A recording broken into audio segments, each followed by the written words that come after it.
এই ভিডিওতে আমরা দশম শ্রেণীর আলো চ্যাপ্টারটার বেশ কিছুটা অংশ আলোচনা করব।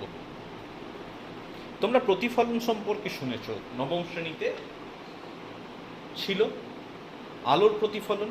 কি বলা হয়েছিল যে আলোকরশ্মি কোনো একটা মাধ্যমে চলতে চলতে যদি কোনো দৃঢ় প্রতিফলকে আপতিত হয়, তাহলে ওই আলোকরশ্মির কিছু অংশ ওই মাধ্যমে ফিরে আসে। সেই ঘটনাটাকে বলা হয়েছিল আলোর প্রতিফলন। এবং সেক্ষেত্রে তোমরা একটা মসৃণ আয়না বা তুমি বলতে পারো একটা সমতল প্রতিফলক নিয়েছিলে। এটা যদি একটা সমতল প্রতিফলক হয়, আমি প্রথমেই এটার উপর একটা লম্ব টানবো, যেটা ডট ডট টেনেছি।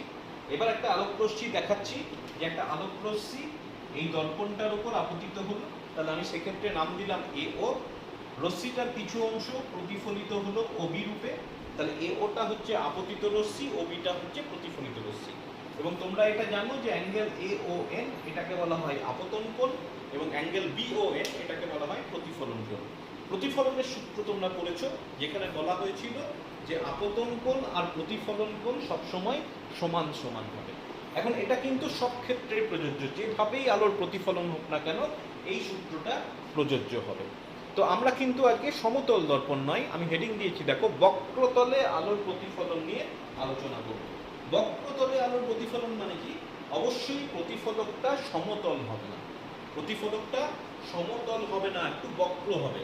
আমি তোমাকে উদাহরণ দিয়ে বলি, যদি রান্নাঘরে যে চামচ থাকে, তুমি চামচটার দিকে খুব ভালো করে তাকাও, চামচটা এরকম দেখতে হবে, তুমি দেখবে তার মধ্যেও তুমি তোমার প্রতিবিম্ব দেখতে পাচ্ছ, অর্থাৎ তোমাকে দেখতে পাচ্ছ, কিন্তু সেটা তো সমতল নয়, সেটা বক্র। আবার উল্টো দিক দিয়ে দেখবে সেখানেও কিন্তু তুমি নিজেকে, হয়তো অতটা পরিষ্কার নয়, আবছা, কিন্তু দেখতে পাচ্ছ। তাহলে ওখানেও কিন্তু আলোর প্রতিফলনের জন্য ঘটনাটা ঘটছে, কিন্তু সেক্ষেত্রে প্রতিফলকটা কিন্তু সমতল নয়, প্রতিফলকটা বক্র, বাঁকানো। তাহলে এই ধরনের তল থেকে যখন আলোর প্রতিফলন হবে, তখন আমি তাকে বলবো বক্রতলে আলোর প্রতিফলন।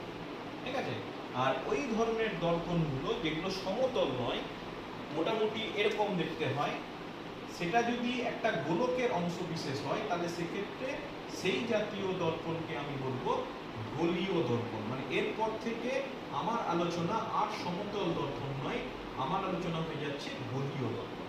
এবং গোলীয় দর্পণ বলে রাখি দু রকমের হতে পারে, দেখতে একই রকম লাগছে, কিন্তু বলে রাখি গোলীয় দর্পণ দু ধরনের। আচ্ছা, গোলীয় দর্পণ কাকে বলে? যদি কোনো একটা দর্পণ, দেখো এটাকে যদি আমি একটু বাড়িয়ে দিই, তাহলে আমি বলতে পারি এরকম ভাবে একটা গোলক তৈরি করছে।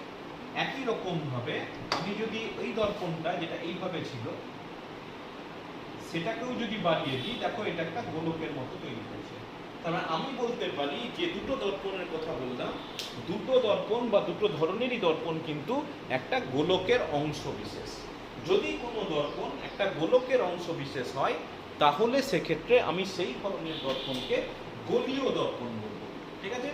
যদি কোনো একটা দর্পণ একটা গোলকের, যেমন আমি দেখালাম, অংশ বিশেষ হয়, তাহলে সেক্ষেত্রে সেই দর্পণকে আমি বলবো গোলীয় দর্পণ। এবার বলে রাখি, গোলীয় দর্পণকে দুভাগে ভাগ করা যায়, বা বলতে পারো গোলীয় দর্পণ হচ্ছে দুই প্রকার। এক ধরনের দর্পণকে বলা হয় অবতল দর্পণ, আরেকটা টাইপের দর্পণকে বলা হয় উত্তল দর্পণ। এখন কখন একটা দর্পণকে অবতল বলবো, কখন একটা দর্পণকে উত্তল বলবো, দুটো তো দেখতে প্রায় একই রকমের। তাহলে সেক্ষেত্রে তোমাকে বুঝতে হবে, তুমি দর্পণের দিকে তাকাও, তুমি মনে করো এখানে আছো, তুমি দর্পণের দিকে অবজার্ভ করছো, তাহলে প্রতিফলনটা কোন তলে পাচ্ছ? ভেতরের তলটাই পাচ্ছ। তাহলে যে তলটাই প্রতিফলন হচ্ছে, সেই তলের প্রকৃতি কেমন, তার উপর নির্ভর করে আমি বলতে পারবো অবতল না উত্তল। যদি ভেতরের তলটা প্রতিফলক হিসেবে কাজ করে, তখন থাকলে সেই দর্পণটাকে বলবো অবতল দর্পণ। এখন যদি আমি এখানে দাঁড়াই এই দর্পণের ক্ষেত্রে, তাহলে আমি তো প্রতিবিম্ব দেখতে পাবো না, কারণ এটা হচ্ছে, তুমি বলতে পারো পারদৃপ্ত। তাহলে দর্পণে যদি আমাকে প্রতিবিম্ব দেখতে হয়, তাহলে সেক্ষেত্রে আমাকে এদিকে থাকতে হবে। তাহলে এখান থেকে যখন আমি দর্পণটাকে দেখব, আমি কেমন দেখব? বাইরের তলটা প্রতিফলক হিসাবে কাজ করছে। তাহলে যদি বাইরের তলটা প্রতিফলক হিসাবে কাজ করে, তখন সেক্ষেত্রে আমি সেই দর্পণটাকে বলবো উত্তল দর্পণ। ঠিক আছে? তাহলে আমি কি পেলাম? গোলীয় দর্পণ, গোলীয় দর্পণের শ্রেণী বিভাগ, উত্তল আর অবতল, কখন উত্তল বলবো, কখন অবতল বলবো। পরিষ্কার আইডিয়া পেয়েছি? আচ্ছা, এবার আমাকে দর্পণটা সম্পর্কে জানতে হবে। যদি আমি একটা দর্পণে কিভাবে প্রতিফলন হয় বুঝতে চাই, তাহলে দর্পণের বিভিন্ন অংশ আমাকে ভালো করে বুঝতে হবে। কতগুলো জিনিস জানতে হবে দেখো। প্রথমত বলে রাখি, আমার এখান থেকে এই পর্যন্ত হচ্ছে দর্পণ এম এম ড্যাশ, এখানে নিচেরটার ক্ষেত্রে এম আর এটা হচ্ছে এম ড্যাশ। তো বলে রাখি, এটা যদি গোটাটা দর্পণ হয় তাহলে দর্পণের একদম মধ্য বিন্দুটাকে, একদম মিড পয়েন্ট, একদম মাঝামাঝি যে বিন্দুটা হবে, সেই মাঝামাঝি বিন্দুটাকে বলা হয় দর্পণের মেরু। পরীক্ষায় কিন্তু দর্পণের এই বিভিন্ন অংশগুলোর সংজ্ঞা আছে। মেরু কাকে বলে? খুব সোজা কথা, যে কোনো গোলীয় দর্পণের মধ্যবিন্দুকে আমি বলবো ওই দর্পণের মেরু। মেরু হয়ে গেল। আচ্ছা, নেক্সট যেটা আলোচনা করবো, দুটো একসঙ্গে, একটাকে বললাম বক্রতা কেন্দ্র আর একটাকে বললাম বক্রতা ব্যাসার্ধ। কাকে বলা হয় বক্রতা কেন্দ্র আর কাকে বলা হয় বক্রতা ব্যাসার্ধ? দেখো, অলরেডি আলোচনা করেছি যে গোলীয় দর্পণ আমি যখন বলবো, সেই দর্পণটা একটা গোলকের অংশ বিশেষ। সুতরাং উত্তল দর্পণ হোক আর অবতল দর্পণ হোক, আমি বলতে পারি সেটা একটা গোলকের অংশ বিশেষ। তাহলে গোলকের অংশ বিশেষ যদি হয়, আমি একে দেখেছি, তাহলে আমি বলতে পারি ওই গোলকের একটা কেন্দ্র থাকবে। একই রকম ভাবে এই দর্পণের ক্ষেত্রেও একটা কেন্দ্র থাকবে। তাহলে সেক্ষেত্রে ওই কেন্দ্রটাকে আমি বলবো ওই দর্পণের বক্রতা কেন্দ্র। ঠিক, ইন জেনারেল এটাকে সি অক্ষর দ্বারা প্রকাশ করা হয়। তাহলে বক্রতা কেন্দ্র বলতে গেলে আমি কি বলবো, যে গোলীয় দর্পণ যে গোলকের অংশ বিশেষ, সেই গোলকের কেন্দ্রকে বক্রতা কেন্দ্র বলে। আবার বলছি, গোলীয় দর্পণটি যে গোলকের অংশ বিশেষ, তার কেন্দ্রকে বক্রতা কেন্দ্র বলে। নেক্সট, বক্রতা ব্যাসার্ধ। তাহলে গোলক যখন পেয়েছি, তার ব্যাসার্ধ থাকবে। ব্যাসার্ধ কোনটা হবে? আমি ও থেকে সি পর্যন্ত যোগ করে দিলেই ব্যাসার্ধ হয়ে যাবে। তাহলে সেক্ষেত্রে এটাকে বলবো আমি বক্রতা ব্যাসার্ধ। তাহলে বক্রতা ব্যাসার্ধ কাকে বলবো? গোলীয় দর্পণ যে গোলকের অংশ বিশেষ, তার ব্যাসার্ধকে আমি বলবো বক্রতা ব্যাসার্ধ। ঠিক আচ্ছা, এরপর নেক্সট ডেফিনিশন হচ্ছে প্রধান অক্ষ। কাকে বলা হয় প্রধান অক্ষ? দেখো, প্রধান অক্ষ বলছে কাকে বলছে, যদি আমি মেরু নিই আর বক্রতা কেন্দ্র নিই, এই দুটোকে সংযোজক সরলরেখা করে, এই দুটোকে নিয়ে আমি যদি একটা সরলরেখা অঙ্কন করি, তাহলে সেক্ষেত্রে যে রেখাটা পাবো সেই রেখাটাকে আমি বলবো প্রধান অক্ষ। মানে আমি এভাবে এবি বলতে পারি। তাহলে সেক্ষেত্রে এখানে এবিটা হচ্ছে প্রধান অক্ষ। অর্থাৎ যে কোনো সরলরেখা কিন্তু মেরু দিয়ে যেতে হবে, বক্রতা কেন্দ্র দিয়ে যেতে হবে। তাহলে এই বিন্দুগামী, এই দুটো বিন্দুগামী যে কোনো রেখাকে আমি প্রধান অক্ষ বলবো। যে কোনো গোলীয় দর্পণের মেরু এবং বক্রতা কেন্দ্রগামী যে কোনো সরলরেখাকে ওই দর্পণের প্রধান অক্ষ বলে। ক্লিয়ার? আচ্ছা, এরপর আরো দুটো সংজ্ঞা আছে। একটাকে বলা হয় উন্মেষ আর একটাকে বলা হবে কৌণিক উন্মেষ। দুটোকে একসঙ্গে আলোচনা করি, উন্মেষ আর কৌণিক উন্মেষ। একটা দর্পণের উন্মেষ বলতে কি বোঝায়? তো বলি, এই যে দুটো প্রান্ত আছে, এখান থেকে মিররটা শুরু, এখানে মিররটা শেষ, এই দুটোকে আমি যদি একটা সরল রেখা দিয়ে যোগ করে দিই, তাহলে যে রেখাটা পাবো এখান থেকে এই পর্যন্ত যোগ করে দিই, তাহলে আমি যে রেখাটা পাবো সেই রেখাটাকে বলা হয় ওই দর্পণের উন্মেষ। অর্থাৎ একটা দর্পণের দুই প্রান্তবিন্দুর সংযোজক সরলরেখাকে ওই দর্পণের উন্মেষ বলে। খুব সিম্পল কথা। তাহলে কৌণিক উন্মেষ কাকে বলবো? দেখো, দর্পণের দুই প্রান্তবিন্দুকে যদি আমি কেন্দ্রের সঙ্গে যোগ করি, তাহলে যে কোণ উৎপন্ন হয় সেই কোণটাকে বলা হচ্ছে কৌণিক উন্মেষ। আবার বলছি, এই যে দর্পণের দুটো প্রান্তবিন্দু, তার সঙ্গে আমি কি করব, বক্রতা কেন্দ্রকে যোগ করে দেবো। এই বক্রতা কেন্দ্রকে যোগ করে দিলাম, তাহলে সেটা কেন্দ্রে যে কোণ উৎপন্ন করবে সেই কোণটাকে আমি বলবো বক্রতা কেন্দ্র। সরি, যে কোণটা উৎপন্ন করবে তাকে আমি বলবো কৌণিক উন্মেষ। দেখো, গোটা ব্যাপারটা বোঝা গেল। আমি পরপর কতগুলো সংজ্ঞা আলোচনা করলাম দর্পণের বিভিন্ন অংশ। প্রথমে বললাম মেরু, আবার বলছি মেরু কোনটা, দর্পণের একদম মধ্যবিন্দুটাকে মেরু বলে। তারপর বলছে বক্রতা কেন্দ্র, যে গোলকের অংশ বিশেষ তার কেন্দ্রকে বক্রতা কেন্দ্র বলে। বক্রতা ব্যাসার্ধ, যে গোলকের অংশ তার ব্যাসার্ধকে বক্রতা ব্যাসার্ধ বলে। প্রধান অক্ষ, মেরু এবং বক্রতা কেন্দ্রগামী যে কোনো সরলরেখাকে প্রধান অক্ষ বলে। আর লাস্ট হচ্ছে উন্মেষ আর কৌণিক উন্মেষ। দর্পণের দুই প্রান্ত বিন্দুকে যদি আমি যোগ করে দিই, তাহলে সেটাকে বলবো উন্মেষ। আর দুই প্রান্ত বিন্দু বক্রতা কেন্দ্রে যে কোণ উৎপন্ন করবে তাকে আমি বলবো কৌণিক উন্মেষ। ঠিক আছে? এই কতগুলো সংজ্ঞা মনে থাকবে। বেশ, পরবর্তী আরো কতগুলো সংজ্ঞাতে আমি চলে যাই। আচ্ছা, পরবর্তী সংজ্ঞাগুলোতে যাওয়ার আগে আমি বলে রাখি যে একটা গোলীয় দর্পণে কিভাবে আলোর প্রতিফলন হয়। তো আমি আমি এখানে অবতল দর্পণ নিয়ে বেশি আলোচনা করব। তোমাদের সিলেবাসে অবতল দর্পণটাই বেশি আছে, উত্তল দর্পণ খুব অল্প অংশ আছে, তাই অবতল দর্পণ নিয়ে আমি সমস্ত আলোচনা করব। ঠিক? আচ্ছা, এবার বলি কিভাবে প্রতিফলন আমি বুঝব। প্রতিফলন বোঝার কিন্তু নিয়ম সেম এক, অর্থাৎ সমতল দর্পণে যেভাবে আলোর প্রতিফলন হয়েছিল বক্রতলেও কিন্তু ঠিক একই নিয়মে প্রতিফলন হয়। কি নিয়ম ছিল? আপতন কোণ সমান প্রতিফলন কোণ, এটা হচ্ছে তোমার মূল কথা। তাহলে এখানে আমি দেখি কিভাবে জিনিসটা বুঝবো। তো ধরে নাও এটা একটা অবতল দর্পণ, আমি একটু বড় করে আঁকলাম, এটা একটা অবতল দর্পণ, এটা হচ্ছে দর্পণটির প্রধান অক্ষ, ও হচ্ছে তোমার মেরু। আমি ধরে নিলাম একটা রশ্মি দর্পণটার উপর আপতিত হলো, আমি সাপোজ নাম দিলাম পি এ, পি এটা হচ্ছে আপতিত রশ্মি। আমি দেখতে চাইছি যে এবার প্রতিফলনের ফল রশ্মিটা কোন দিকে যাবে। কোন দিকে যাবে সেটা বোঝার জন্য তুমি মনে করে দেখো, আমি পাশে তোমার পুরনো ছবিটা আছি। প্রথমে মনে করো এই রশ্মি একটা আপতিত হলো, এটাকে বললাম আপতিত রশ্মি, ওই পি এ। তাহলে আমাকে যদি প্রতিফলিত রশ্মি খুঁজতে হয় তাহলে তোমাকে প্রথমে কি করতে হবে? তোমাকে প্রথমে ওই বিন্দুতে লম্ব টানতে হবে। কার উপর লম্ব? দর্পণটির উপর লম্ব টানতে হবে। তাহলে এখানেও তোমাকে কিন্তু ওই একই নিয়ম বলতে হবে, এ বিন্দুতে প্রতিফলকটার উপর লম্ব টানতে হবে।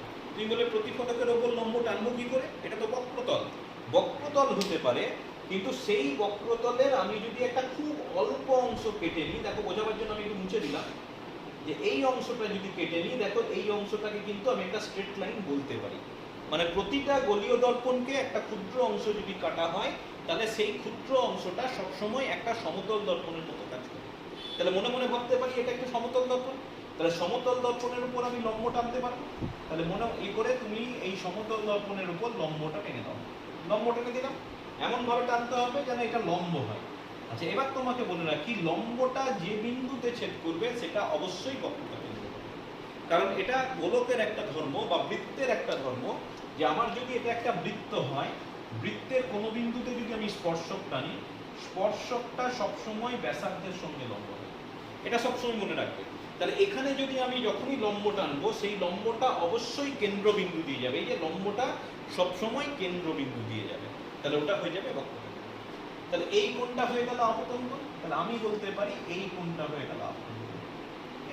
এবার আপতন কোণ সমান প্রতিফলন কোণ ধরে, মানে এই কোণটা আর এই কোণটা সমান ধরে তোমাকে বুঝতে হবে যে প্রতিফলিত রশ্মিটা কোন দিকে যাচ্ছে। তাহলে প্রতিফলিত রশ্মিটা এই দুটো কোণ সমান করে আঁকলাম, এই দিকে যাচ্ছে। বলে রাখি এক্ষেত্রে রশ্মিটি প্রধান অক্ষকে যে বিন্দুতে ছেদ করে সেটাকে বলা হয় দর্পণের প্রধান ফোকাস, সেটাকে বলা হয় ফোকাস বিন্দু। ঠিক আছে, আবার বলছি, অবতল দর্পণের উপর প্রধান অক্ষের সমান্তরাল রশ্মির উৎস আপতিত প্রতিফলনের পর প্রধান অক্ষকে যে বিন্দুতে ছেদ করে, এই দেখো আপতিত রশ্মি দর্পণ কর্তৃক প্রতিফলিত হলো, প্রতিফলনের পর প্রধান অক্ষকে যে বিন্দুতে ছেদ করে, এই যে এই বিন্দুটাকে বলা হচ্ছে ওই দর্পণের প্রধান ফোকাস। এবং বলে রাখি মেরু থেকে দূরত্বটাকে বলা হচ্ছে ফোকাস দূরত্ব। ঠিক আছে, এবার উত্তল দর্পণের ক্ষেত্রে বলি, উত্তল দর্পণের ক্ষেত্রে গোটা ব্যাপারটা কিন্তু একটু পাল্টে যাবে। কেন পাল্টে যাবে? তো প্রথমে বলি এই হচ্ছে উত্তল দর্পণ। ঠিক, আচ্ছা উত্তল দর্পণটা হচ্ছে এই দিকে গোলক থাকবে, তাহলে বক্রতা ব্যাসার্ধটা এই দিকটাই থাকবে। আচ্ছা, এবার আমি ছবিটা আঁকি, দেখো প্রথমে প্রধান অক্ষের সমান্তরাল রশ্মি নিলাম, এবার এখানে আমাকে লম্ব টানতে হবে। লম্বটা মনে মনে ভাবো এটা একটা স্ট্রেট লাইন, তাহলে লম্বটা যখন আমি টানবো, সমস্যা যেটা হচ্ছে সেটা প্রধান অক্ষকে ছেদই করছে না, তখন আমি কি করব? লম্বটাকে পেছন দিকে বাড়িয়ে দেব। এবার পেছন দিকে বাড়িয়ে দেবার পর সেটা যে বিন্দুতে ছেদ করবে তুমি মনে রাখবে সেটা হয়ে যাচ্ছে বক্রতা কেন্দ্র। তাহলে আগেরটার ক্ষেত্রে যেমন হয়েছিল লম্বটা সোজাসুজি প্রধান অক্ষকে ছেদ করছিল, এখানে কিন্তু লম্বটা সরাসরি প্রধান অক্ষকে ছেদ করবে না, আমাকে কি করতে হবে? লম্বটাকে পেছন দিকে বাড়িয়ে দিতে হবে। বাড়িয়ে নিলাম, যে বিন্দুতে ছেদ করলো সেটা হচ্ছে বক্রতা কেন্দ্র। এবার এটা যদি আপতন কোণ হয়, আপতন কোণ সমান প্রতিফলন কোণ, একটু বেশি হয়ে গেল, তাহলে আপতন কোণ সমান প্রতিফলন কোণ করে এই কোণটাকে আঁকতে হবে। এবার এই রশ্মিটা তাহলে বুঝতে পারছো প্রধান অক্ষকে ছেদ করবে না, দূরে চলে যাচ্ছে। তো এখানে যেমন প্রধান অক্ষকে গিয়ে ছেদ করছিল, এটা প্রধান অক্ষ থেকে দূরে চলে যাচ্ছে, তাহলে এই রশ্মিটা কখনোই প্রধান অক্ষকে ছেদ করবে না। তখন আমি কি করব? এই রশ্মিটাকে পেছন দিকে বাড়িয়ে দেবো। এবং সেক্ষেত্রে যে বিন্দুতে ছেদ করবে সেই বিন্দুটাকে আমি বলবো প্রধান ফোকাস। মানে তুমি ব্যাপারটা এইভাবে ভাবতে পারো যে তোমার যদি এখানে চোখ থাকে, তোমার মনে হবে এই রশ্মিটা এই বিন্দু থেকে আসছে, এই আসছে বলে মনে হওয়া এই জিনিসটাকে আমরা ভালো করে বলবো অপসৃত হচ্ছে। অর্থাৎ দুটো দর্পণের ক্ষেত্রে সংজ্ঞা কিন্তু একটু আলাদা। পরীক্ষায় যদি আলাদা করে উল্লেখ করে দেয় যে অবতল দর্পণের জন্য প্রধান ফোকাস বা উত্তল দর্পণের জন্য প্রধান ফোকাস, তাহলে তুমি সংজ্ঞা আলাদাভাবে দেবে। কিন্তু যদি তোমাকে শুধু প্রধান ফোকাস বলে দর্পণের প্রধান ফোকাস, তাহলে কিন্তু দুটোকে মিশিয়ে বলতে হবে। দুটোকে মিশিয়ে কিভাবে বলবো? অবতল দর্পণটা বলে দিয়েছি, আর উত্তল দর্পণটা বলি যে প্রধান অক্ষের সমান্তরাল রশ্মিগুচ্ছ প্রতিফলনের পর যে বিন্দু থেকে অপসৃত হচ্ছে বলে মনে হয় সেই বিন্দুটাকে প্রধান ফোকাস বলে। তাহলে উত্তল দর্পণের জন্য বললে অপসৃত হচ্ছে বলে মনে হয়, আর অবতল দর্পণের ক্ষেত্রে যে বিন্দুতে মিলিত হচ্ছে বলে মনে হয়। সুতরাং দুটো ব্যাপার মনে রাখবে। আর যদি শুধু প্রধান ফোকাস বলে তখন দুটোকে মিলিয়ে এভাবে বলবে যে প্রধান অক্ষের সমান্তরাল রশ্মিগুচ্ছ প্রতিফলনের পর প্রধান অক্ষকে যে বিন্দুতে ছেদ করে অথবা যে বিন্দু থেকে অপসৃত হচ্ছে বলে মনে হয় সেই বিন্দুটিকে ওই দর্পণের প্রধান ফোকাস করে। ঠিক আছে? আর ফোকাস দূরত্ব কি? মেরু থেকে প্রধান ফোকাস পর্যন্ত এই দূরত্বটাকে বলা হচ্ছে ফোকাস দূরত্ব। খুব সিম্পল কথা। বেশ, এবার চলে আসি, আরো দুটো জিনিস করতে হবে, তাহলে সংজ্ঞাগুলো কমপ্লিট হবে। তুমি মনে রাখবে এই সংজ্ঞাগুলো কিন্তু পরীক্ষাতে খুব আসে। আরো দুটো সংজ্ঞা কি? আচ্ছা, এটাকে অবতল দর্পণ দিয়েই ব্যাখ্যা করবো। অবতল দর্পণ দিলে বোঝানোর সুবিধা, আমাদের সিলেবাসে অবতল দর্পণটাই বেশি করে আছে। দুটো জিনিস আছে, একটাকে বলা হয় ফোকাস তল। কাকে বলা হয় ফোকাস তল? এটা হচ্ছে একটা কাল্পনিক তল। কিরকম? এটা এমন একটা কাল্পনিক তল যেটা ওই ফোকাস বিন্দু দিয়ে যাবে। প্রথম কথা ফোকাস বিন্দুগামী যে কোনো তল কাল্পনিক তল। তবে এটাও মনে রাখতে হবে তলটা যেন প্রধান অক্ষের সঙ্গে লম্বভাবে থাকে। মানে আমার হাতটা যদি ভাবো, এই হাতটা হচ্ছে ফোকাস তল। দেখো, তুমি খেয়াল করে দেখো, প্রধান অক্ষের সঙ্গে লম্বভাবে দেখাচ্ছি। এবার এটা তো আমি এইভাবে আঁকতে পারবো না, আমি একটু বাঁকিয়ে আঁকলাম। তাহলে ফোকাস তল কি? ফোকাস তল হলো ফোকাস বিন্দুগামী প্রধান অক্ষের সঙ্গে লম্বভাবে থাকা যে কোনো কাল্পনিক তলকে ফোকাস তল বলে। আচ্ছা, ফোকাস তল দরকার হলো কেন? আচ্ছা, আগের যে সংজ্ঞাটা বললাম সেখানে দেখো ধরে নিয়েছি যে আপতিত রশ্মিটা প্রধান অক্ষের সমান্তরাল। এবার আপতিত রশ্মি সবসময় প্রধান অক্ষের সমান্তরাল তো নাও হতে পারে, বাঁকা ভাবেও আসতে পারে। তাহলে এইভাবে একটা রশ্মি ভাবছি, তখন সেক্ষেত্রে ওই রশ্মিটা কিন্তু ফোকাসে, এটা যদি ফোকাস হয়, ফোকাস বিন্দুতে কিন্তু মিলিত হবে না। কোথায় মিলিত হবে? এই বিন্দু তল দিয়ে যাবে। তুমি দুটো রশ্মির কথা ভাবো, এরকম দুটো রশ্মি আছে সাপোজ, তাহলে সেক্ষেত্রে দেখা যাবে সেটা ফোকাস তলের উপরিস্থিত কোনো একটা বিন্দু দিয়ে যাচ্ছে, এবং সেক্ষেত্রে যে বিন্দু দিয়ে যাবে সেটাকে বলা হবে গৌণ ফোকাস। আগেরটা বলেছিলাম প্রধান ফোকাস, তুমি মনে রাখবে প্রধান ফোকাসটা প্রধান অক্ষের উপর অবস্থিত হবে, কিন্তু গৌণ ফোকাসটা প্রধান অক্ষের উপর অবস্থিত হবে না, নাও হতে পারে। ঠিক আছে? তাহলে এতগুলো সংজ্ঞা আমি পরপর পড়লাম। এই সংজ্ঞাগুলো কিন্তু পরীক্ষার জন্য ভীষণ ভালোভাবে তৈরি করে রাখবে, কারণ এই সংজ্ঞাগুলো পরীক্ষাতে আসে। বুঝলে? আচ্ছা, এরপর দুটো প্রমাণ করব, একই প্রমাণ দুটো আলাদা দর্পণের জন্য। পরীক্ষায় খুব আসে, তোমাকে প্রমাণ করতে দেবে যে বক্রতা ব্যাসার্ধ ফোকাস দূরত্বের দ্বিগুণের সঙ্গে সমান। এটা কিন্তু খুব বাস্তব ঘটনা, হয় যে কোনো দর্পণের ক্ষেত্রে এটা সত্যি। তাহলে এটাকে যদি আমাকে প্রমাণ করতে হয়, আমাকে দুটো আলাদাভাবে প্রমাণ করতে হবে। আমি প্রথমে ধরে নিলাম যে এটা একটা অবতল দর্পণের জন্য প্রমাণ করব। আচ্ছা, এটা একটা অবতল দর্পণ, এটা হচ্ছে তার প্রধান অক্ষ। ঠিক, আমি ধরে নিলাম এটা হচ্ছে আপতিত রশ্মি, সে পি এ, লম্ব টেনে দাও, লম্বটা সিতে ছেদ করবে, আর এটা ফোকাসে ছেদ করবে। চেষ্টা করবে এই দুটো যেন সমান সমান হয়। তাহলে এটা হয়ে গেল এফ, এটাকে নাম দিলাম ও। ক্লিয়ার? এই হচ্ছে তোমার ছবি। যদি প্রমাণ করতে দেয় ছবি যেন পরিষ্কার আঁকা থাকে, প্রধান অক্ষের সমান্তরাল রশ্মি প্রতিফলনের পর যে বিন্দু দিয়ে যাবে সেটা ফোকাস, আর আমি যে লম্বটা টানবো সেই লম্বটা বক্রতাকে ধরে দিই। এবার দেখো, আমি লিখতে পারি এই দর্পণের জন্য অ্যাঙ্গেল পি এ সি সমান অ্যাঙ্গেল সি এ এফ। দেখো, এটা হচ্ছে আপতন কোণ, এটা হচ্ছে প্রতিফলন কোণ। তাহলে আপতন কোণ সমান প্রতিফলন কোণ লিখতেই পারি। এটা তো আমার একদম প্রতিফলনের সূত্র, এটা যে কোনো প্রতিফলনের ক্ষেত্রে প্রযোজ্য। তাহলে এখানেও হবে। আচ্ছা, আরেকটা ব্যাপার দেখো, এই কোণটা সমান এই কোণটা বলতে পারি একান্তর কোণ, ওই যে জেডের ভেতরে একটা জেড হয়, দুটো সরলরেখা পরস্পর সমান্তরাল হয়, তাহলে একটা যদি ভেদক পাওয়া যায় তাহলে ভেতরের কোণগুলো সবসময় সমান। এই কোণগুলোকে বলা হয় একান্তর কোণ। তাহলে আমি লিখতে পারি পিএসি সমান হয়ে যাচ্ছে এসিএফ, এটা হয়ে গেল 2 নম্বর। এটা কিন্তু হয়ে যাচ্ছে একান্তর কোণ। তাহলে দেখো এই দুটো থেকে দুটোরই বাঁ দিকে আছে পিএসি, তাহলে বাঁ দিক যদি সমান হয়ে যায় দুটো সমীকরণে, তাহলে আমি অবশ্যই লিখতে পারি ডান দিকগুলো সমান। তাহলে 1 আর 2 থেকে আমি লিখতে পারি এসিএফ সমান সিএফ। তাহলে কোন দুটো কোণ সমান পাচ্ছি একটু ভালো করে দেখো তো। আমি বললাম এসিএফ, তাহলে এই কোণটা, আর সিএএফ এই কোণটা। তাহলে এবার আমি যদি ত্রিভুজ এসিএফ দেখি, তাহলে ত্রিভুজ এসিএফ ওই ছোট্ট ত্রিভুজটার এই দুটো কোণ সমান। এবার ক্লাস 8 এ পড়েছিলে দেখো, দুটো কোণ যদি সমান হয় তাহলে তাদের বিপরীত বাহুগুলো সমান হবে। এসিএফ এর বিপরীত বাহু হচ্ছে এফ, আর সিএএফ এর বিপরীত বাহু হচ্ছে সিএফ। তাহলে এই দুটো বাহু সমান হবে। তাহলে যেহেতু কোণ দুটো সমান, আমি অবশ্যই বলতে পারি এএফ সমান সিএফ। ঠিক আছে, এবার বলি এখানে আমরা ক্ষুদ্র উন্মেষ যুক্ত দর্পণ করতে, ক্ষুদ্র উন্মেষ তার মানে দর্পণটা ছোট। তুমি বলবে কেন দর্পণ ছোট নেব? যদি দর্পণ ছোট না নেওয়া হয় তাহলে সেক্ষেত্রে প্রতিবিম্বটা ঝাপসা হয়, ত্রুটি আসে। সেই জন্য কেন ত্রুটি আসে, কি ত্রুটি আসে, ওগুলো পরে আলোচনা হবে। আপাতত মনে রাখো, আমি যদি বড় আকারের দর্পণ নিই তাহলে সেক্ষেত্রে আমার প্রতিবিম্বটা অনেকটা ঝাপসা হবে, পরিষ্কার প্রতিবিম্ব পাবো না। সেই জন্য আমি কি করব, সবসময় ক্ষুদ্র উন্মেষযুক্ত দর্পণ নেব।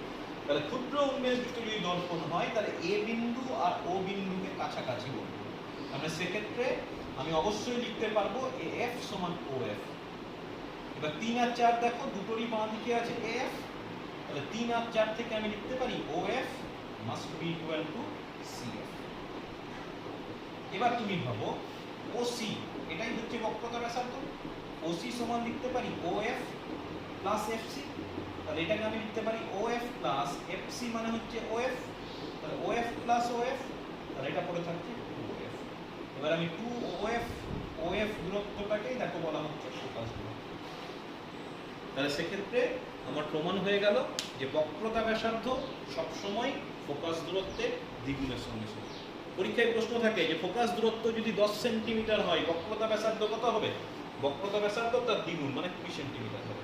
তাহলে এফ সমান যদি তোমাকে বলে 15 সেন্টিমিটার, তাহলে আর কত হবে? 2 × 15 30 সেন্টিমিটার। অথবা উল্টো করে বলতে পারে আর ইকুয়াল টু 40 সেন্টিমিটার, এফ সমান কত হবে? তখন সেটা হয়ে যাবে 20 সেন্টিমিটার। তুমি মনে রাখবে এফ কে দ্বিগুণ করলে আমি আর পাবো। এই ধরনের শর্ট কোশ্চেন কিন্তু তোমাদের আসে যে আর এর মান দিয়ে দিল, দিয়ে বললো এফ এর মান বের করো, অথবা এফ এর মান দিয়ে দিল, বললো আর এর মান বের করো। তুমি মনে রাখবে আর এর মান হচ্ছে এফ এর দ্বিগুণ, এবং প্রমাণটাও কিন্তু পরীক্ষার জন্য। আচ্ছা, সেম প্রমাণ আমি উত্তল দর্পণের জন্য করতে পারি। পরীক্ষায় যদিও অবতল দর্পণটাই বেশি চায়, তবু উত্তল দর্পণটাও তোমাকে করে রাখতে হবে। এই ধরনের একটা উত্তল দর্পণ, প্রধান অক্ষের সমান্তরাল রশ্মি, আমি নাম দিলাম সাপোজ পি এ। আচ্ছা, এখান থেকে আমার এটা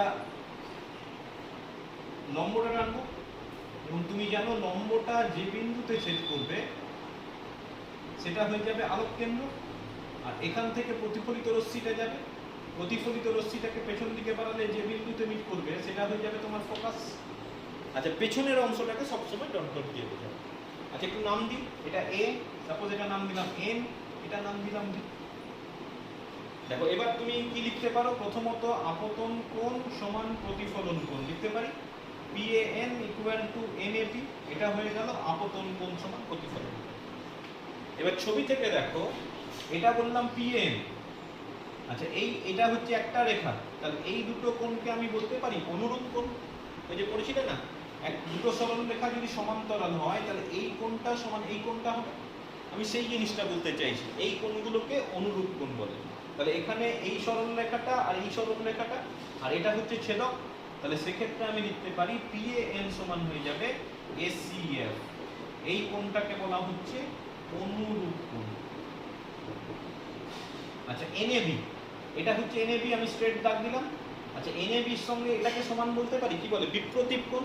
তাহলে NAB সমান হয়ে যাবে অ্যাঙ্গেল CAF। এই দুটো সমান হলো, তার কারণ হচ্ছে এই দুটো হচ্ছে বিপ্রতীক কোণ। কখন হয়? দুটো সরলরেখা যদি পরস্পর ছেদ করে তাহলে এই দুটো কোণকে বলা হচ্ছে বিপ্রতীক। ঠিক? তাহলে এই দুটো কোণ এবার সমান সমান হয়ে গেল। তাহলে এবার এই দুটো কোণ যদি সমান সমান হয়ে যায়, ওই ত্রিভুজটা এভাবে দেখাচ্ছি, এই মনে করো এটা এফ, এটা এ, এটা সি। এবার এই দুটো কোণ যদি সমান হয় তাহলে এই দুটো বাহু সমান হবে। তাহলে সেক্ষেত্রে আমি বলতে পারি এ এফ সমান সি এফ হবে। এবার এই দুটো বাহু যদি সমান হয়ে যায়, আবার একই রকমের ক্ষুদ্র উন্মেষযুক্ত দর্পণের জন্য আমি লিখতে পারবো এ এফ সমান ও এফ। তাহলে ফাইনালি আমি এই দুটো থেকে লিখতে পারবো সি এফ সমান ও এফ। বেশ, এবার দেখো তোমার আর মানে হচ্ছে ওসি, ওসি মানে পড়ে থাকছে ও এফ প্লাস সি এফ, মানে এটা পড়ে থাকছে ও এফ প্লাস ও এফ, আমার পড়ে থাকছে ও এফ। তাহলে এখান থেকে 2 ইনটু এফ। দেখো একই প্রমাণ হলো, কিন্তু এটা অন্য দর্পণের ক্ষেত্রে, অর্থাৎ উত্তল দর্পণের ক্ষেত্রে। দুটো দর্পণের ক্ষেত্রেই তুমি প্রমাণটা ভালো করে রাখবে, দুটোই কিন্তু পরীক্ষার জন্য ভীষণভাবে ইম্পর্টেন্ট। আচ্ছা বেশ, এরপর আমরা প্রতিবিম্ব গঠন দেখব, কিভাবে একটা অবতল দর্পণের সাহায্যে প্রতিবিম্ব গঠন করে, কিভাবে একটা উত্তল দর্পণের সাহায্যে প্রতিবিম্ব গঠন করে। প্রথমে অবতল দর্পণের জন্য দেখাচ্ছি। এই মনে করো একটা অবতল দর্পণ। আচ্ছা, এটা মনে করো ফোকাস। তুমি প্রথমেই যখন তুমি ছবিটা আঁকবে, ও থেকে এফটা যতটা দূরত্ব নেবে, যদি 2 সেন্টিমিটার নাও, তাহলে মনে রাখবে এটাও যেন 2 সেন্টিমিটার হয়। অর্থাৎ এটা 2 হলে এটা 4, এটা 3 হলে এটা 6, এটা 4 হলে এটা 8। এটা কিন্তু স্কেলের সাহায্যে পয়েন্টটা নেবে। তাহলে সেক্ষেত্রে স্কেলের সাহায্যে যদি পরিমাপ করো, একদম প্রতিবিম্বটা ঠিকঠাক জায়গায় আসবে। তো আমি করছি কি, ধরে নিলাম এখানে একটা বস্তু নিলাম, বস্তু মানে তীর চিহ্নের আকারে একটা বস্তু নিলাম, ধরে নিলাম এই ক্যাপিটাল পি কিউ হচ্ছে বস্তু। প্রতিবিম্ব গঠনের নিয়ম বলে দিই, আমার দুটো রশ্মি লাগবে। প্রতিবিম্ব গঠন করতে আমার দুটো রশ্মি লাগবে। কোন দুটো রশ্মি নেব? প্রথমেই বলে দিই, মাথা থেকে রশ্মি নেব। রশ্মি প্রথমেই সরাসরি সি দিয়ে পাস করিয়ে দেবো। ঠিক আছে? মাথা থেকে একটা রশ্মি সোজাসুজি সি বিন্দু দিয়ে যাবে, একটা রশ্মি হয়ে গেল। আচ্ছা, আরেকটা রশ্মি কি নেব? প্রধান অক্ষের সমান্তরাল। আরেকটা রশ্মি নিলাম প্রধান অক্ষের সমান্তরাল। তারপর সেটা প্রতিফলনের পর কোন দিকে যাবে? প্রতিফলনের পর ফোকাস দিয়ে যাবে।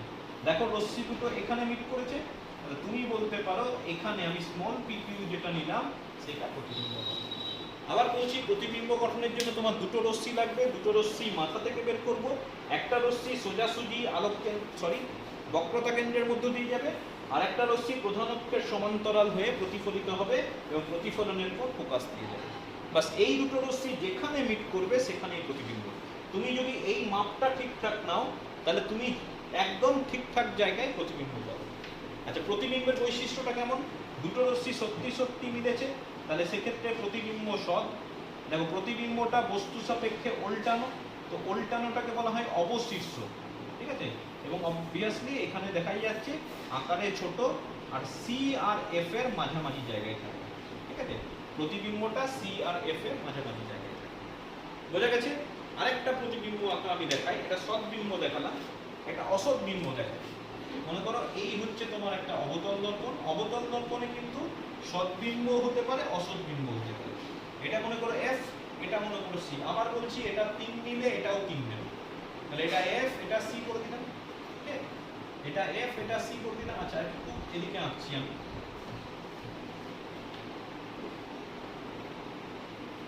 এখানে যদি তুমি এফ নাও, এটা হয়ে যাবে সি।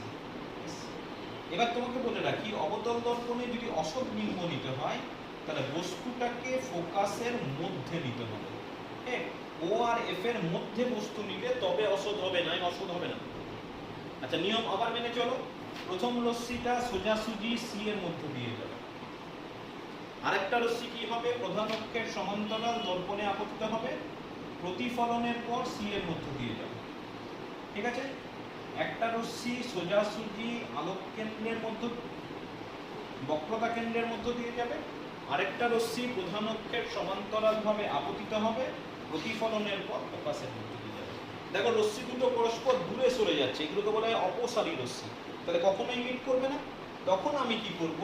এই রশ্মিগুলোকে পেছন দিকে বাড়িয়ে দেবো, এই রশ্মিগুলোকে পেছন দিকে বাড়িয়ে দেবো। দেখবো তারা কোথাও না কোথাও মিট অবশ্যই করবে। যেখানে মিট করবে সেখানে প্রতিবিম্ব তৈরি হচ্ছে। এখানে যেহেতু রশ্মি দুটো সত্যি সত্যি মিলিত হয় না, তাহলে প্রতিবিম্ব সৎ হবে না, তাহলে প্রতিবিম্ব হয়ে যাবে অসৎ। এবং যদি অসৎ হয় তাহলে সেক্ষেত্রে প্রতিবিম্বের বৈশিষ্ট্য হচ্ছে সমশীর্ষ, মানে এটা বস্তুটা যদি উপর দিকে হয় প্রতিবিম্বটা উপর দিকে। সমশীর্ষ মানে দুজনের মাথা সমান, আকারে অবশ্যই বড় হবে। এবং তুমি যদি এদিক থেকে দেখো তাহলে তোমার মনে হবে যে প্রতিবিম্বটা এইখানে গঠিত হচ্ছে। ঠিক আছে, তাহলে অবতল দর্পণ দিয়ে একবার সৎবিম্ব গঠন আলোচনা করলাম, একবার অসৎ বিম্ব গঠন আলোচনা করলাম। দু রকমই হতে পারে, সুতরাং দু রকম প্রতিবিম্বই হলো। এবার উত্তল দর্পণের সাহায্যে কিভাবে প্রতিবিম্ব আঁকবো। এই মনে করো একটা উত্তল দর্পণ, এখানে মনে করো একটা বস্তু আছে। আচ্ছা, উত্তল দর্পণে কিন্তু সব সময় অসৎ বিম্ব হয়, কোনোদিন সৎ বিম্ব হয় না। অবতল দর্পণে সৎ অসৎ দুটোই হতে পারে, উত্তল দর্পণে সব সময় অসৎ। তাহলে প্রথমে কি বলেছিলাম, একটা রশ্মি প্রধান অক্ষের সমান্তরাল, সমান্তরাল হওয়ার পর কি হবে, এটা প্রতিফলিত হবে। সেই রশ্মিটাকে যদি পেছন দিকে বাড়াও তাহলে ফোকাসে মিট করবে। তাহলে একটা রশ্মি পেয়ে গেলাম। আরেকটা রশ্মি কি হবে, আরেকটা রশ্মি সোজাসুজি আলোক কেন্দ্রের মধ্য দিয়ে, সরি বক্রতা কেন্দ্রের মধ্য দিয়ে যাবে। তাহলে বক্রতা কেন্দ্রের সঙ্গে যোগ করে দেবে, এইভাবে দেখাবে রশ্মি যাচ্ছে, পেছন দিকের অংশটা কিন্তু ডট ডট করে দেখাবে। তাহলে ওই রশ্মিটা কোথাও একটা মিট করবে, যেখানে মিট করবে সেইখানে তোমার প্রতিবিম্ব তৈরি হবে। বুঝতেই পারছো, রশ্মি দুটো সত্যি সত্যি মিট করবে না, তাহলে সেক্ষেত্রে আমি বলতে পারি প্রতিবিম্ব হবে অসৎ। এক্ষেত্রে প্রতিবিম্বটা হবে সমশীর্ষ এবং প্রতিবিম্বটা হবে আকারে ছোট। তাহলে মনে রাখবে দুটো রশ্মি লাগবে, একটা রশ্মি সোজাসুজি বক্রতা কেন্দ্রের মধ্য দিয়ে যাবে, আর একটা রশ্মি প্রধান অক্ষের সমান্তরাল ভাবে আপতিত হয়ে প্রতিফলিত হবে, সেটাকে আমাকে পেছন দিকে একটু এক্সটেন্ড করতে হবে, যেখানে মিট করবে সেটা হচ্ছে ফোকাস। তাহলে এই গেল তোমার দর্পণের সাহায্যে কিভাবে প্রতিবিম্ব গঠন করা যেতে পারে। নেক্সট বা লাস্ট পোর্শন বলতে পারো একটা দর্পণ সম্পর্কে। আজকে দর্পণ সম্পর্কে আলোচনা করব, পরের ভিডিওতে অন্য আলোচনাগুলো করব। শনাক্তকরণ, তোমাকে তিনটে দর্পণ দেওয়া আছে, ঠিক আছে, তিনটে দর্পণ দেওয়া আছে, একটা সমতল, একটা অবতল, একটা উত্তল। তুমি কিভাবে দেখে বুঝবে যে কোনটা উত্তল, মানে হাতে দেখে কিন্তু বুঝতে পারবে না। মানে তোমাকে যদি তিনটে দর্পণ দেওয়া হয় তুমি হাত দিয়ে বুঝতে পারবে না কোনটা অবতল কোনটা উত্তল। ঠিক আছে, তাহলে কিভাবে বের করবো, তোমার হাতে মনে করো পেন্সিল আছে, পেন্সিলও নেই, কিচ্ছু দেয়নি, তোমার আঙুল আছে, তুমি কি করলে আঙুলটাকে দর্পণের দিকে নিয়ে গেলে, তিনটে দর্পণই আঙুলটাকে দর্পণের দিকে নিয়ে গেলে, যদি সমান আকারের প্রতিবিম্ব তৈরি হয়, সমান আকারের প্রতিবিম্ব, তাহলে সেক্ষেত্রে সেই দর্পণটা হচ্ছে সমতল দর্পণ। যদি বড় আকারের প্রতিবিম্ব তৈরি হয় তাহলে সেক্ষেত্রে সেই দর্পণটা হচ্ছে অবতল দর্পণ। আর যদি ছোট আকারের প্রতিবিম্ব গঠিত হয় তাহলে সেই দর্পণটা হচ্ছে উত্তল দর্পণ। মনে থাকবে, আবার বলছি, তুমি দর্পণ, এই যদি আমার একটা দর্পণ হয়, আমি দর্পণের সামনে আঙুলটা নিয়ে গেলাম, আমি প্রতিবিম্ব দেখতে পাবো। যদি সমান আকারে, মানে আঙুলটা যত বড় তার প্রতিবিম্বটাও ততটা বড়, তাহলে দর্পণটা সমতল দর্পণ। আর আমি কাছে নিয়ে গেলাম আর বড় মনে হচ্ছে আঙুলটা অনেকটা বড় হয়ে গেছে, তাহলে সেক্ষেত্রে দর্পণটা অবতল। আর যদি ছোট মনে হয় তাহলে সেটা উত্তল। ঠিক আছে, তো এই জিনিসটা তোমার মনে রাখতে হবে। কেন বড়, একটু আগে বললাম যে খুব কাছে নিয়ে গেলে বড় আকারের অসৎ বিম্ব তৈরি হয়, আর উত্তল দর্পণে সবসময় ছোট আকারের প্রতিবিম্ব হয়। এই জিনিসটাকে কাজে লাগিয়ে আমরা বিভিন্ন ক্ষেত্রে এই দর্পণগুলোকে ব্যবহার করি। যেমন অবতল দর্পণ কোথায় ব্যবহার করা হয়, দাঁতের ডাক্তাররা যে দর্পণটা ব্যবহার করা হয় দাঁতের অংশটা দেখার জন্য, সেই দর্পণটা কিন্তু অবতল দর্পণ। কেন অবতল দর্পণ, দাঁতের কাছে নিয়ে যায়, তাহলে সেই দর্পণে বড় করে দাঁতটা দেখতে পাবে, তাহলে দাঁতের কোথায় ক্ষয়ক্ষতি হয়েছে, কোথায় তোমার ক্ষয়ে গেছে সেই জিনিসটা ভালোভাবে দেখতে পাবে, সেই জন্য অবতল দর্পণ। উত্তল দর্পণ কোথায় ব্যবহার করা হয়, গাড়ির, মোটর গাড়ির যেগুলো ভিউ ফাইন্ডার, পাশে একটা করে আয়না থাকে না, আয়না কি জন্য থাকে, পেছনের গাড়িগুলোকে দেখার জন্য, সেখানে কিন্তু উত্তল দর্পণ, মানে পেছনের যত গাড়ি আছে, 10টা যদি গাড়ি হয় 10টা গাড়িকে ছোট করে তোমার সামনে তুলে ধরবে, তুমি দেখে বুঝতে পারবে যে পেছনে গাড়ি আছে কি গাড়ি নেই। বা দাড়ি কামাবার জন্য যে অংশটা, যে দর্পণটা ব্যবহার করা হচ্ছে, সেখানে কিন্তু কি হচ্ছে, ওই ছোট অংশকে বড় করে দেখার দরকার হচ্ছে, তাহলে সেক্ষেত্রে আমি কি করবো, অবতল দর্পণ ব্যবহার করবো। ঠিক আছে, যদি কোনো অংশকে বড় করে দেখার দরকার হয় তাহলে অবতল দর্পণ ব্যবহার করব, আর যদি কোনো অংশকে ছোট করে দেখার দরকার হয় তাহলে সেক্ষেত্রে আমি সেখানে উত্তল দর্পণ ব্যবহার করব।